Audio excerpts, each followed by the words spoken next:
January 9, 1945, 31,000 feet above the Pacific. The navigator's hands trembled not from cold, but from the weight of what he was about to propose. Outside the pressurized cabin of the B-29 superfortress, the temperature had fallen to 40 degrees below zero.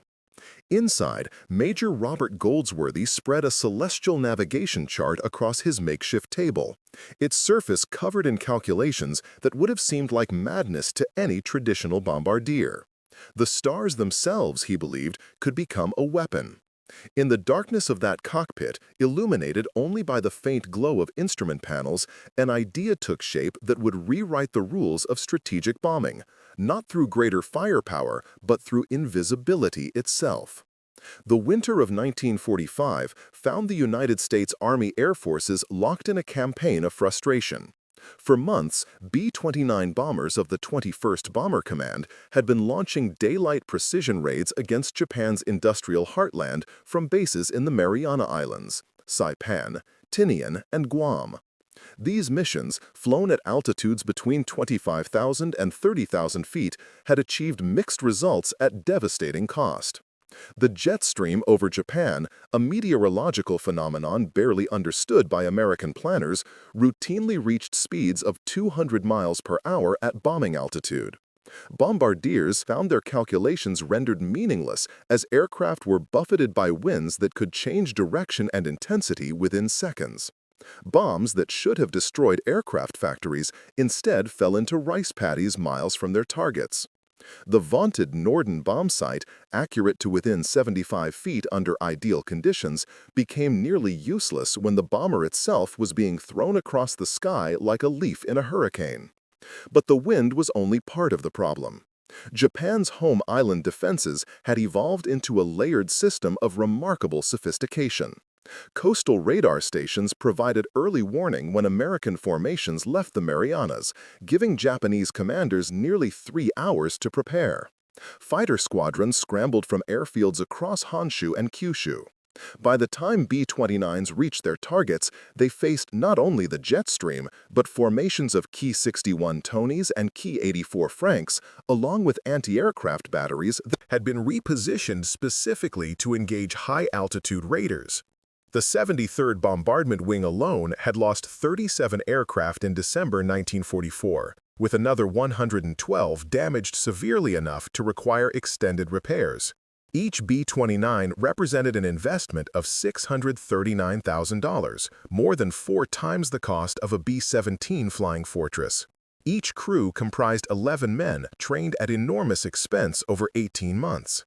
The arithmetic of attrition was becoming unsustainable. General Curtis LeMay had assumed command of 21st Bomber Command on January 20, 1945, bringing with him a reputation for tactical innovation forged over the skies of Europe. He inherited an organization struggling with questions that had no easy answers. The B-29 had been designed as a precision daylight bomber, the culmination of American industrial might and technological confidence. Its pressurized cabin, remote-controlled gun turrets, and advanced radar systems represented the most sophisticated aerial weapons platform ever created. Yet by early 1945, these magnificent machines were achieving bombing accuracies of less than 5% against primary targets. Something had to change, but the doctrine of daylight precision bombing had become almost religious in its hold over American strategic thinking. It was in this atmosphere of tactical crisis that Major Goldsworthy's proposal reached the attention of operational planners. He was a navigator with the 497th Bombardment Group, a man whose background differed markedly from the typical Army Air Forces officer. Before the war, he had studied celestial navigation at the civilian level, fascinated by the ancient art of finding one's way by the stars. In the military, this had made him an exceptional navigator for long-range missions, but it had also given him an unconventional perspective. He understood that while radar and radio navigation had become standard, they also made aircraft predictable. Japanese defenders knew that American bombers relied on specific radar frequencies and followed established approach corridors. They positioned their defenses accordingly. But celestial navigation, Goldsworthy realized, left no electronic signature. It could not be jammed, could not be tracked, and did not require any transmission that might alert enemy defenses. The audacity of his proposal lay in its implications. Goldsworthy suggested that a small formation of B-29s could approach Japan at night, flying above the cloud layer at extreme altitude, navigating solely by stars. They would maintain radio silence until the moment of bomb release. No Pathfinder aircraft, no radar mapping, no electronic signals of any kind until it was too late for Japanese defenses to react effectively. The formation would arrive over Tokyo without warning, drop their ordnance, and disappear back into the darkness before interceptors could climb to engagement altitude. It was a return to navigation techniques that predated radio itself, applied to the most modern bomber in the world. The initial response from staff officers ranged from skepticism to outright dismissal.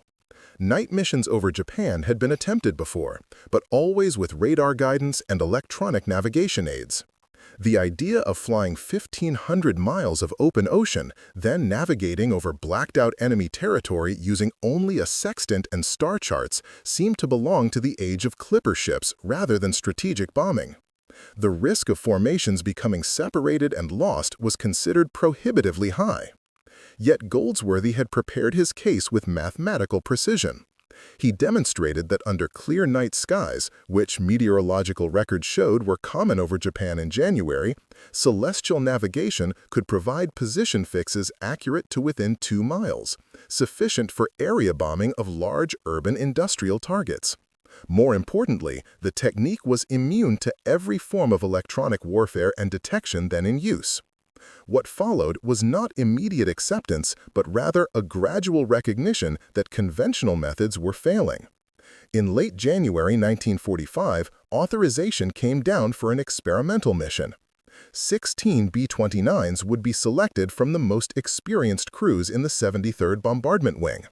They would undergo intensive training in night celestial navigation, a skill that many navigators had learned only superficially during basic training. Goldsworthy himself would develop the mission profile, calculating approach routes that would keep the formation over open water until the last possible moment, minimizing exposure to coastal radar. The target would be Tokyo itself, not for any specific factory or military installation, but as a proof of concept.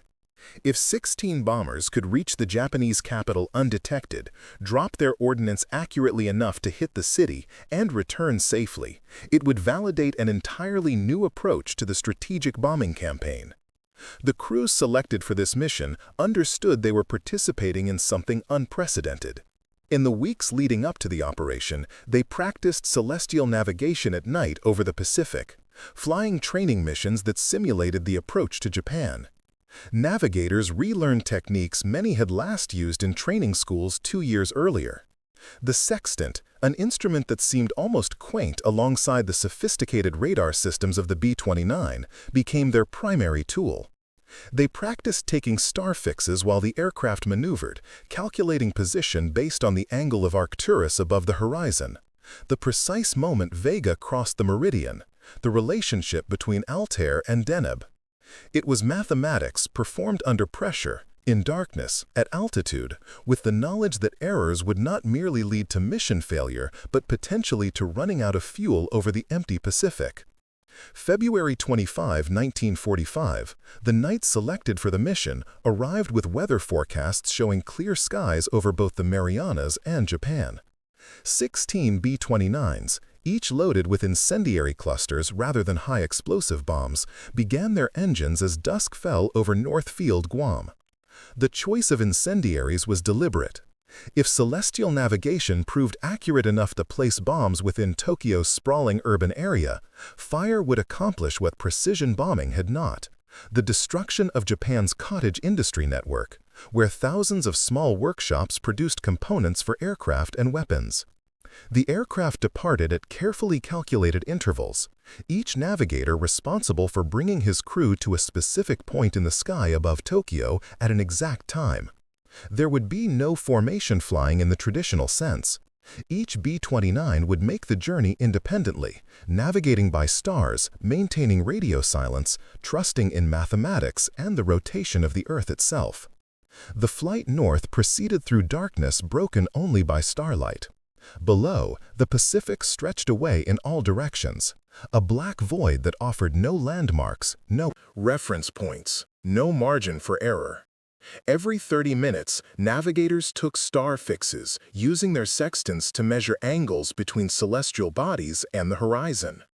Each fix required identifying specific stars from memory, taking precise readings despite the vibration of the aircraft, and then performing calculations that would determine whether they remained on course. There were no second chances. Radio silence meant no correction from ground stations, no consultation with other aircraft. Each crew was alone with the stars and their own expertise. At 31,000 feet, the temperature outside had fallen to -43 degrees Fahrenheit. Inside the pressurized cabins, men worked in relative comfort, but they were acutely aware of the hostile environment just inches beyond the aluminum skin of their aircraft. Engine trouble at this altitude, over the open Pacific, at night, meant almost certain death. The B-29s carried survival equipment, but the chances of successfully ditching in darkness and then surviving long enough for rescue were minimal. Every crew member understood this calculation. They flew anyway, trusting in Wright Cyclone engines that had proven themselves reliable, trusting in the mathematics of celestial navigation, trusting in each other. The Japanese coast appeared as a dark absence of stars along the horizon. Land distinguished from sea only by the way it blocked the light of the heavens. Still maintaining silence, the 16 B-29s crossed into enemy airspace. Their altitude kept them above the effective ceiling of most anti-aircraft fire, and the darkness made them nearly invisible to searchlights. Japanese radar operators, trained to watch for the characteristic formations of daylight raids, saw scattered returns that might have been weather phenomena or equipment malfunction. No general alarm was raised. In Tokyo, air raid sirens remained silent. The city slept, its millions of inhabitants unaware that high above them, American navigators were taking final star fixes, calculating wind drift, preparing for the moment when silence would end and bombs would fall. At 1:47 hours on February 26, the first B-29 reached its initial point. The navigator, after one final calculation, informed his bombardier that they were in position.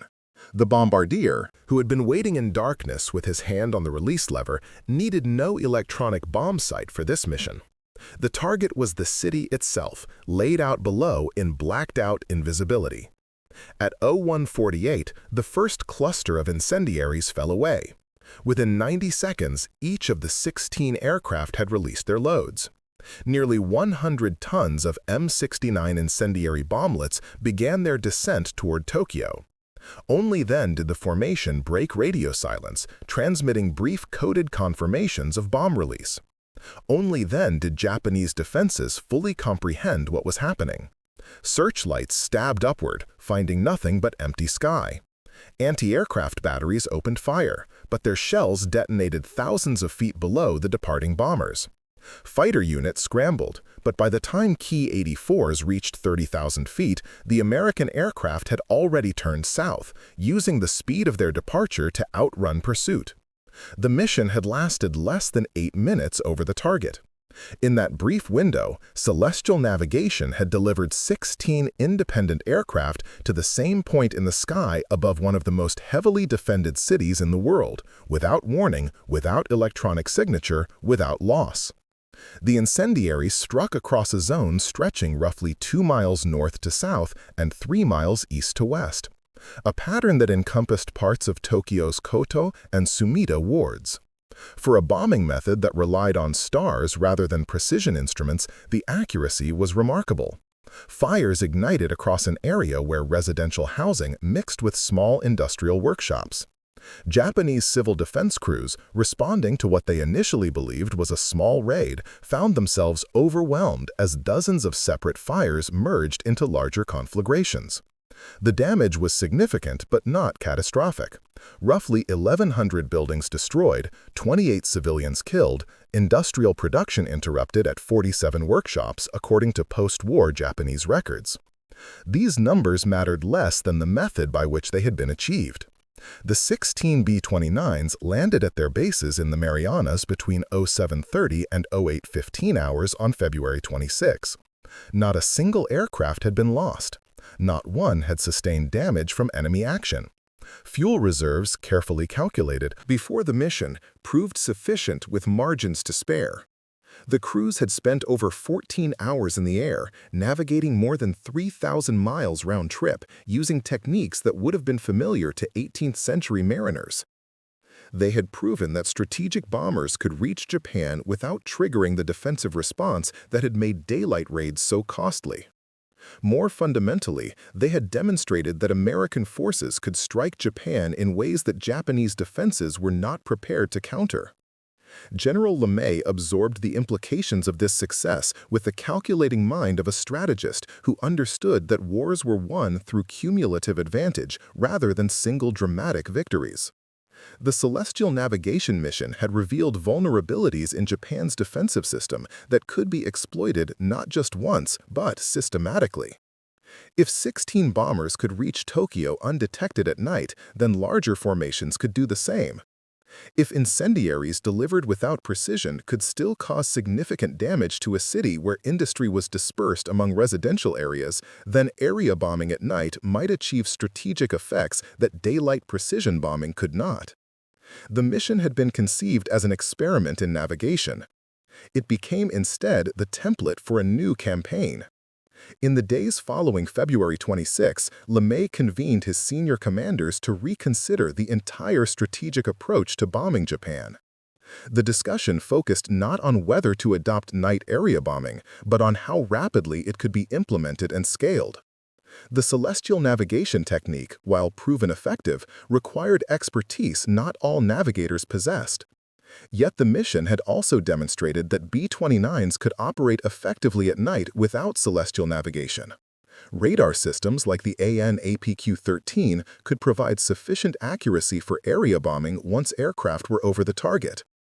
The critical insight was that night operations themselves, whether using stars or radar for navigation, negated Japan's carefully prepared defenses. Interceptors were less effective in darkness. Anti-aircraft fire became largely ineffective without searchlights to illuminate targets. Even the jet stream, while still present, mattered less when the goal was hitting a city rather than a specific factory. What emerged from these discussions was a campaign plan that would prioritize night incendiary raids against Japanese urban areas. The celestial navigation technique would be reserved for missions where complete surprise was essential. But the broader principle, that darkness itself was a weapon, would govern operations going forward. This represented a fundamental philosophical shift. American strategic bombing doctrine, developed over years and refined through the experience of the European theater, had elevated precision targeting to the status of military virtue. The assumption had been that modern technology, the Norden bomb sight, sophisticated navigation systems, heavily armed and armored bombers, would allow American forces to strike specific military targets while minimizing civilian casualties. This assumption had proven incompatible with the realities of bombing Japan. The jet stream defeated precision. Japanese defenses made daylight operations unsustainably costly. The dispersion of Japan's industrial production among civilian areas blurred the distinction between military and civilian targets. LeMay understood that the decision to embrace area bombing at night would be controversial. It represented an acceptance that thousands of Japanese civilians would die in attacks that made no pretense of targeting only military infrastructure. Yet he also understood the alternative. Daylight precision bombing was failing. Casualties among American aircrews were mounting. The planned invasion of Japan, scheduled for late 1945, would cost hundreds of thousands of American lives and potentially millions of Japanese lives if the war continued into 1946.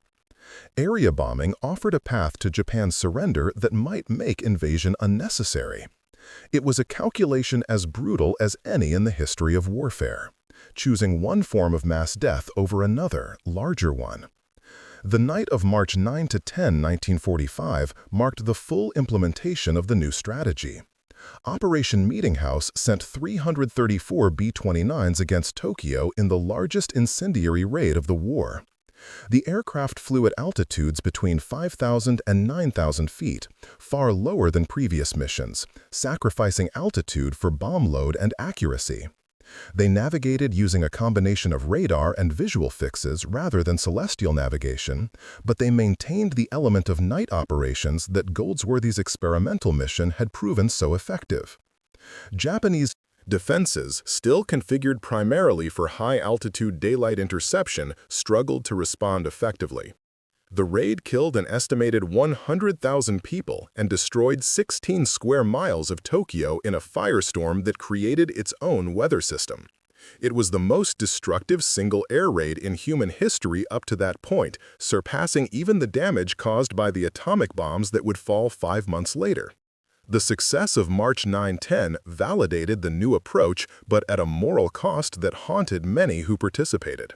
Crews returning from that mission reported fires visible from 150 miles away, thermal currents so intense they threw B-29s upward by thousands of feet, the smell of burning flesh that penetrated even into pressurized cabins. The language of strategic bombing, area targets, industrial zones, collateral damage, provided no shelter from the reality of what they had done. They had killed more people in a single night than had died in most battles of the Pacific War. The incendiaries they dropped, the M69 bomblets that Goldsworthy's experimental mission had first delivered, were designed specifically to ignite the wood and paper construction of Japanese homes. This was not an accident of war, but its purpose.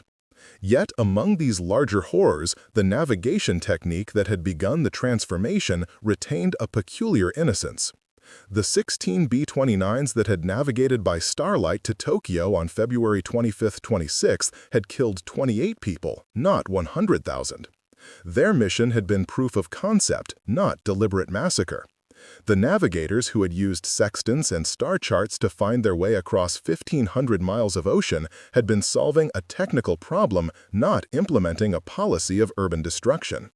There is tragedy in this distinction, for it reveals how innovations born from intellectual elegance can enable consequences their creators never imagined. Goldsworthy had wanted to solve the problem of detection. He had wanted to prove that the oldest form of navigation could serve the newest form of warfare. He succeeded beyond any reasonable expectation, and in succeeding, he helped create the conditions for Operation Meeting House and the 66 subsequent incendiary raids that followed through the ocean. Summer of 1945. The celestial navigation technique itself continued to be used throughout the remaining months of the war, though not with the frequency that its novelty might have suggested. By April 1945, approximately 120 B-29 navigators had been trained in advanced nighttime celestial navigation, and missions using the technique accounted for roughly 43 individual bomber sorties through the end of the war. These missions were reserved for specific tactical situations where complete electronic silence was essential. Raids designed to catch Japanese defenses by surprise when they had adapted to radar-guided night attacks, or missions against targets where preliminary reconnaissance needed to be avoided. The technique remained effective because it remained rare, a tool used selectively rather than routinely. What changed more broadly was the understanding of what technology meant in the context of strategic bombing. The B-29 had been designed as a triumph of modern engineering, an aircraft that could fly higher, faster, and farther than any bomber before it, equipped with electronics that promised unprecedented accuracy. The celestial navigation mission revealed that sometimes the most sophisticated response was to abandon sophistication itself. Navigation by stars was a Bronze Age technology. Applied to strategic bombing in 1945, it became revolutionary precisely because it was ancient. This paradox, that progress sometimes required regression, that advantage could be found in simplicity, was not one that American military doctrine had anticipated. The culture of the Army Air Forces celebrated technological advancement. It invested billions in radar, in bomb sights, in pressurization and remote turrets, and all the systems that made the B-29 a marvel of its age. Yet when those systems proved vulnerable to Japanese countermeasures, when the jet stream made the Norden bomb site useless, when radar signals provided warning to enemy defenses, the solution came from looking backward rather than forward. This lesson extended beyond navigation to bombing strategy itself. The shift to area incendiary attacks represented a similar retreat from technological sophistication. Instead of attempting to hit specific factories with high-explosive bombs delivered from extreme altitude, the new approach accepted lower accuracy in exchange for greater certainty of effect. Incendiaries did not need to hit a specific building to be effective. Fire spread. It consumed blocks, then neighborhoods, then entire districts. The technology was simpler, essentially jellied gasoline in metal containers, but the results were more devastating than the most advanced high-explosive bombs could achieve. Again, the retreat from sophistication produced strategic advantage. Japanese defenders struggled to counter tactics they had not anticipated. The Imperial Japanese Army and Navy had invested heavily in high-altitude interceptors and radar-guided anti-aircraft systems designed to engage the precision daylight raids of 1944. When American tactics shifted to low-altitude night attacks, these systems became partially obsolete. Fighter units trained for daylight interception found night combat far more difficult.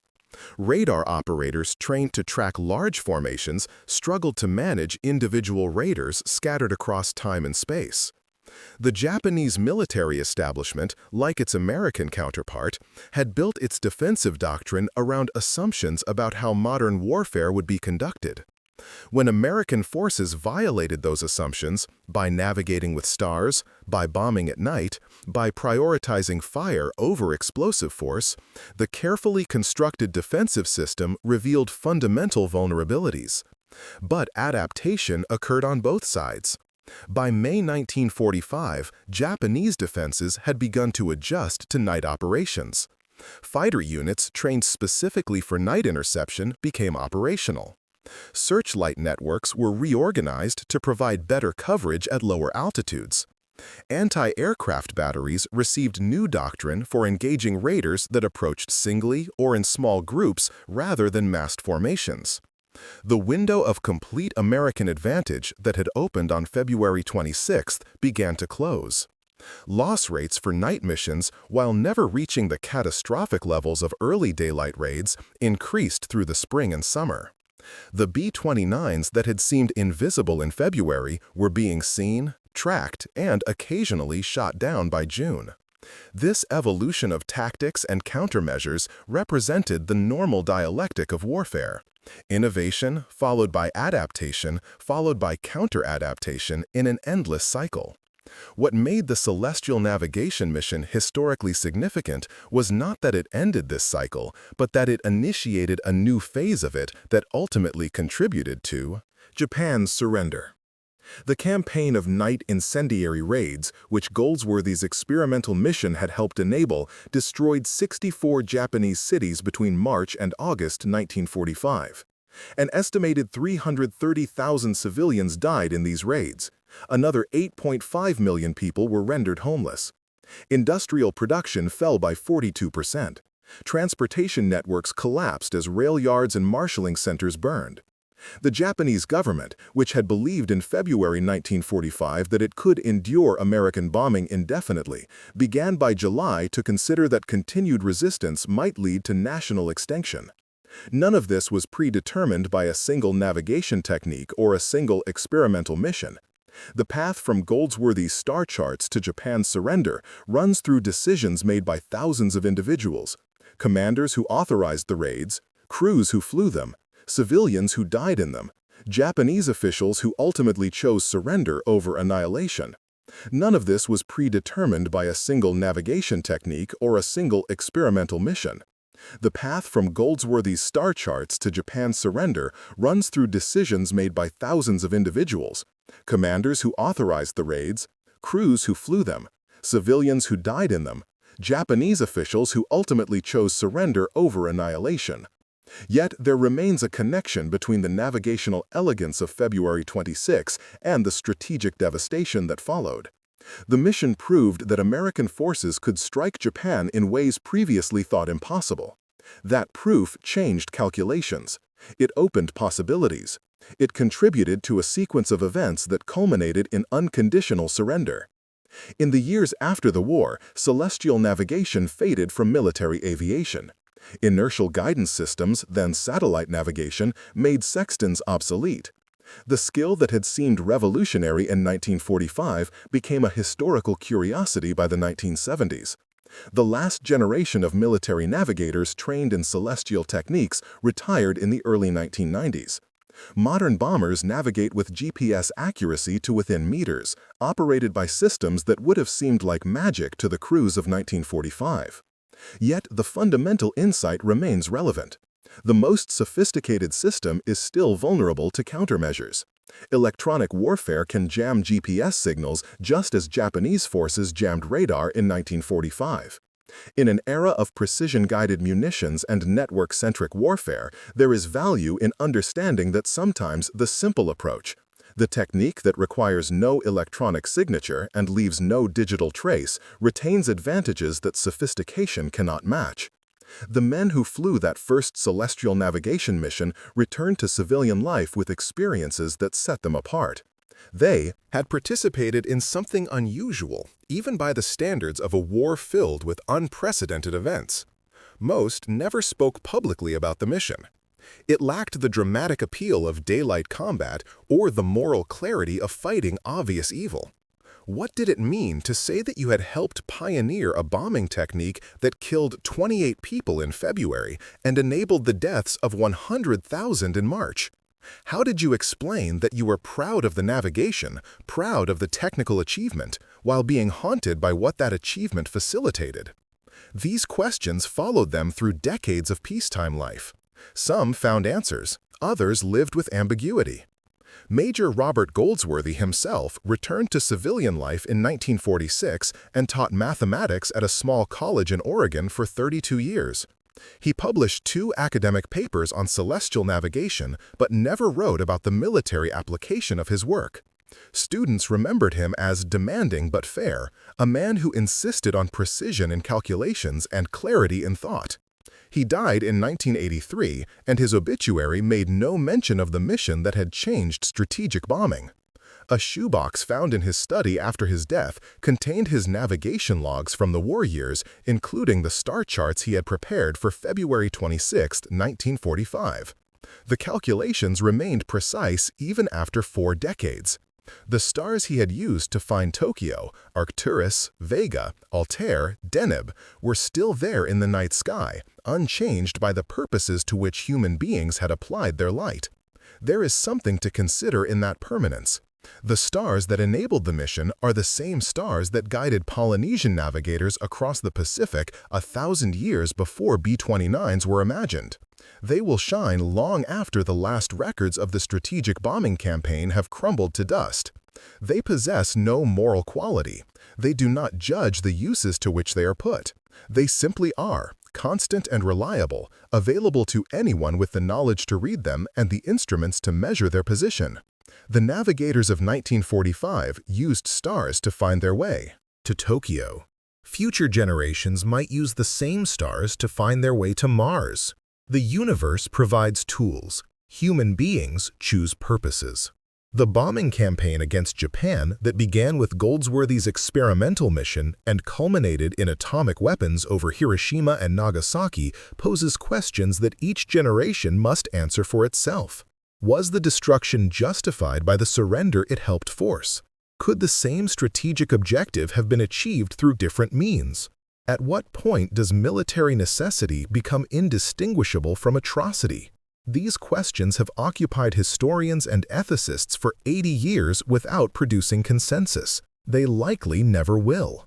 What remains beyond debate is that the campaign happened, that it employed methods ranging from the ancient art of celestial navigation to nuclear physics, and that it worked in the sense that Japan surrendered without invasion. Whether it should have worked that way, Whether the price paid by Japanese civilians was morally acceptable, even if militarily effective, are questions that technological innovation cannot answer. The night sky over the Pacific carries no memory of the bombers that crossed beneath it in 1945. The ocean remembers nothing of the calculations performed above its surface. Tokyo rebuilt, and the districts that burned in March are now home to millions who have no direct memory of the firestorm. The physical evidence of the celestial navigation mission has largely disappeared. The aircraft scrapped, the charts archived, the men who flew the mission deceased. What persists is the knowledge itself, the understanding that warfare adapts, that advantage is temporary, that sophistication contains its own vulnerabilities. These lessons, purchased at terrible cost, remain relevant as long as nations possess the means to make war on each other. In the end, perhaps what the celestial navigation mission illuminates most clearly is the dual nature of human ingenuity. The same capacity for problem-solving that allowed navigators to find their way across trackless ocean enabled the destruction of cities. The intellectual elegance of celestial mathematics served purposes that were anything but elegant. This is not unique to that mission or that war. It is the condition of technology itself. Every tool serves the intentions of its user. The question is never whether we can navigate by stars to anywhere we choose, but whether we should make the journey at all, and what we plan to do when we arrive. The navigators of 1945 solved their problem brilliantly. They found their way through darkness to an enemy capital, delivered their ordnance, and returned safely. The mathematics was perfect. The mission succeeded. Whether success itself was the right objective remains a question suspended between the stars they used and the Earth they targeted. Unresolved and perhaps unresolvable, a legacy as permanent and as troubling as the light that reaches us from distant suns.